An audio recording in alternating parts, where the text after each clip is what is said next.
পরিবার ছাড়া এবারে হচ্ছে প্রথম আমার ঢাকাতে ঈদ করা।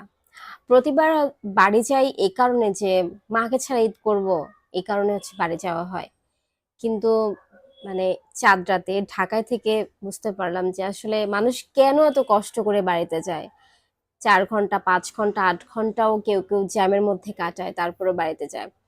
কারণ ঢাকার ঈদ খুবই পানসে, এখানে প্রতিটা ফ্ল্যাট বন্ধ, অন্ধকার, যেখানে হচ্ছে সবসময় হচ্ছে মানুষ আম মানুষ কিলবিল করে ঢাকার রাস্তাগুলোতে। সেখানে ফাঁকা, মানুষজন নেই। আমি পুরো একটা ফ্ল্যাটে ফাঁকা। মানে খুব ভয় লাগছে। মানে একটা গুমোট একটা পরিবেশ। ঢাকা যখন ফাঁকা হয়ে যায় সেটা দেখতে আর ঢাকার মতো লাগে না। খুব একটা অস্বস্তিকর পরিবেশ লাগে। ঠিক ওরকম লাগছে। এখন বুঝতে পারি যে মানুষ আসলে এত কষ্ট করে কেন বাড়িতে যায়? কেন আ সবার সাথে ঈদ করতে চায় ঢাকায় না থেকে?